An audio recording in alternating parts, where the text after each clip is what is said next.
নমস্কার, এই মুহূর্তে রয়েছে আবহাওয়ার গুরুত্বপূর্ণ আপডেট। আমাদের বাংলার আবহাওয়া এই মুহূর্তে পরিষ্কার রোদোজ্জ্বল আবহাওয়া রয়েছে এবং তার সঙ্গে রয়েছে কনকনে ঠান্ডা, এবং এরই মধ্যে কিন্তু আমাদের বঙ্গোপসাগরে তৈরি হয়ে গেল ঘূর্ণাবর্ত, এবং এর থেকে কিন্তু তৈরি হবে ঘূর্ণিঝড় সেনিয়ার, যার কথা আপনাদের আমরা আগেই বলেছিলাম।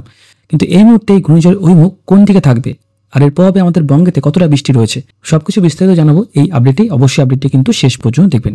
আমরা চলে আসবো বায়ুমোডটাতে। এই মুহূর্তে যদি আমরা বায়ুমোডটা দেখি তাহলে দেখুন ঠিক আমাদের বঙ্গোপসাগর এবং ঠিক ভারত মহাসাগরের ঠিক বর্ডার লাইনে কিন্তু একটা ঘূর্ণাবর্ত রয়েছে, অনেকটা কিন্তু শ্রীলঙ্কা দেশের কাছাকাছি রয়েছে। এবং আর আগামীকালের মধ্যে কিন্তু এর প্রভাবে আমাদের কিন্তু একাধিক জায়গায় বৃষ্টিপাত হবে, সেটা কিন্তু আমাদের বাংলাতে হবে না, সেটা কিন্তু রয়েছে এখনো পর্যন্ত যে ওই মুহূর্তে কিন্তু দক্ষিণ ভারতের দিকে এর কিন্তু ওই মুখ থাকবে। আগামীকাল এটা শ্রীলঙ্কার মধ্যে থাকবে এবং এরপর আগামী 28 তারিখ শ্রীলঙ্কার ওভারটেক করে আগামী 29 তারিখ তার সর্বোচ্চ গতিবেগ পৌঁছে যেতে পারে প্রায় কিন্তু 80 থেকে 90 কিলোমিটার গতিবেগে। 80 থেকে 90 কিলোমিটার গতিবেগ অ্যাচিভ করে নেবে এবং এরপর আগামী 30 তারিখ এর সর্বোচ্চ গতি প্রায় 70-72-এর মধ্যে থাকবে। এরপর আগামী 30 থেকে কিন্তু উপকূলে আশ্রয় পড়ার সম্ভাবনা রয়েছে, যার প্রভাবে কিন্তু ভয়ঙ্কর ঝড় বৃষ্টিপাত রয়েছে আমাদের এই দক্ষিণ ভারত সহ উড়িষ্যার একাধিক উপকূলে। তো আসুন দেখে নেবো ঠিক কোন কোন জায়গাতে বৃষ্টিপাত হবে। আমরা চলে আসবো বৃষ্টিবজ্র মোডে।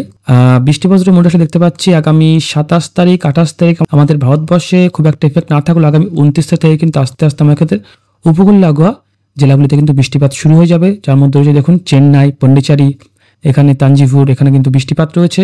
তার সঙ্গে বিজয়ের দিকেও হালকা পাতলা কিন্তু বৃষ্টিপাত হবে এবং এরপর আগামী 30 তারিখ এই বৃষ্টিপাতটা আয়তনটা কিন্তু অনেকটাই বাড়বে। সেই মুহূর্তে দেখুন নালোর, তারপর এখানে দেখুন হিন্দুপুর, বেঙ্গালুরু, ভেলুরে কিন্তু অনেক বাঙালি মানুষ চিকিৎসা করতে যায়, তো অবশ্যই এখানেও কিন্তু বেশ ভালো পরিমাণে ঝড় বৃষ্টিপাত থাকবে। তার সঙ্গে এদিকে বৃষ্টিপাত থাকবে বিজয়ের দিকে, কিছুটা বৃষ্টিপাত রয়েছে কাকিনাড়ার দিকে এবং এরপর আস্তে আস্তে কিন্তু এই বৃষ্টিটা আগামী 1 তারিখও থাকবে।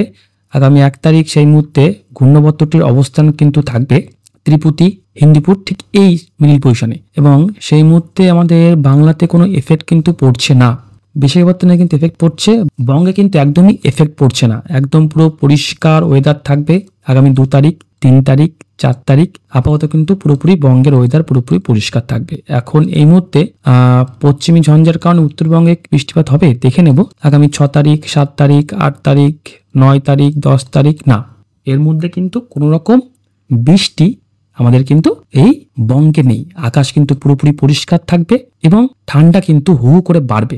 আমরা দেখছি গত 2 থেকে 3 দিন ধরে কিন্তু ঠান্ডার পরিমাণটা অনেকটাই বেড়েছে। এই মুহূর্তে দেখতেই পাচ্ছেন বাতাস কিন্তু ফের এই যে আমাদের উত্তর থেকে বাতাস কিন্তু আমাদের বঙ্গে প্রবেশ করছে এবং এই মুহূর্তে কিন্তু ঠান্ডা বেশ ভালোই, আর রাতের দিকে কিন্তু ঠান্ডা বেশ ভালোই পড়ছে। আমরা দেখে নেব কেমন তাপমাত্রা থাকবে আজ এই মুহূর্তে। যদি আমরা তাপমাত্রা দেখি তাহলে দেখুন তাপমাত্রা এই মুহূর্তে রয়েছে কলকাতায় 27 ডিগ্রি, হলদিয়া রয়েছে 26, খড়গপুর 26 রয়েছে, পুরুলিয়া 24, বাঁকুড়া 25, দুর্গাপুর রয়েছে 26, কাটোয়া 26, উত্তরবঙ্গের মালদায় রয়েছে সেম 26, কিশোরগঞ্জ 27, করণদিঘিও 27, শিলিগুড়ি রয়েছে 27, গ্যাংটক 18, গ্যাংটক 16, দার্জিলিং 18, কোচবিহার রয়েছে 27, ধূপগুড়ি রয়েছে সেম 27-এর মধ্যে। এর পাশাপাশি বাংলাদেশের রংপুর রয়েছে 27, রাজশাহী মিরপুর রয়েছে 27 থেকে 28-এর মধ্যে, ঢাকা 29, কুমিল্লা 27, খুলনা বরিশাল 27, চট্টগ্রাম 28, এদিকে আগরতলা কিন্তু 28, 29-এর মধ্যে তাপমাত্রা রয়েছে। এবং আগামীকাল দেখুন ঠিক রাতের দিকে বা ভোরবেলার দিকে কিন্তু তাপমাত্রা অনেকটাই কমে যাবে। আমাদের দক্ষিণবঙ্গে 18, চন্দননগর 16, 15, বাঁকুড়া পুরুলিয়া থাকবে 14, কাটোয়া থাকবে 15, অনেকটাই কম থাকবে, মালদা থাকবে 16, এদিকে গ্যাংটক থাকবে 6, দার্জিলিং থাকবে 10, শিলিগুড়ি 17 থাকবে, জলপাইগুড়ি থাকবে 15, আলিপুরদুয়ার 16। মানে রাতের দিকে কিন্তু তাপমাত্রা বা ভোরের দিকে তাপমাত্রা কিন্তু যথেষ্ট কমে যাবে।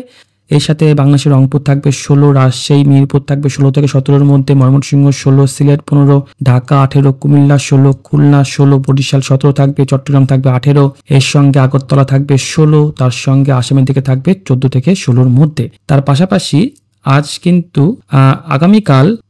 আগামীকাল যখন একটু বেলা বাড়বে না, দুপুর 1টা বা 2টোর সময়, সেক্ষেত্রে তাপমাত্রা ফের আবারও কিন্তু 28, 29-এর মধ্যে তাপমাত্রা ঘোরাফেরা করবে। আমাদের পুরো পশ্চিমবঙ্গে 27 থেকে 28-এর মধ্যে তাপমাত্রা থাকবে, গ্যাংটক দার্জিলিং কম থাকবে এবং এদিকে বাংলাদেশে 26, 27, 28, কিন্তু আগামীকাল ঢাকায় একটু বেশি থাকবে তাপমাত্রা। ঢাকায় কিন্তু প্রায় 30 ডিগ্রি তাপমাত্রা থাকবে, এদিকে আসামের দিকেও 27 থাকবে এবং এদিকে কিন্তু কুয়াশাচ্ছন্ন পরিবেশ কিন্তু থাকবে। আগামীকাল যদি আমরা ভোরবেলার দিকে দেখি তাহলে আমাদের দক্ষিণবঙ্গে আপাতত খুব একটা কুয়াশা নেই, বাংলাদেশের দিকে একটু কুয়াশা পড়বে রাতের দিকে বা ভোরবেলার দিকে, এবং আমাদের উত্তরবঙ্গে কিন্তু খুব একটা কুয়াশা নেই, কুয়াশার পরিমাণটা বাড়বে। আগামী 28 তারিখ কিন্তু কুয়াশা বাড়ছে। আগামী 28 তারিখ বাংলাদেশের রংপুর থেকে এখানে কলাই, ময়মনসিংহ, রাজশাহী, ঢাকা, খুলনা, বরিশালে কিন্তু বেশ ভালো কুয়াশা থাকবে।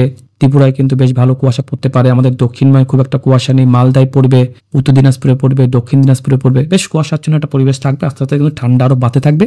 যতদিন যাবে ততদিন তাপমাত্রা আস্তে বাড়বে এবং ডিসেম্বরের 2 তারিখ 3 তারিখের পর থেকে তাপমাত্রা আরো কমে যেতে পারে, সর্বোচ্চ তাপমাত্রা। তো এই মুহূর্তে এই ছিল আবার আপডেটটা বেশি বড় করলাম না। আপডেটটি যদি আপনার কাজে লাগে তাহলে অবশ্যই এই ভিডিওতে একটা লাইক করে এই চ্যানেলটিকে কিন্তু সাবস্ক্রাইব করতে পারেন পরবর্তী আপডেট সবার আগে দেখার জন্য। ভালো থাকবেন, ধন্যবাদ।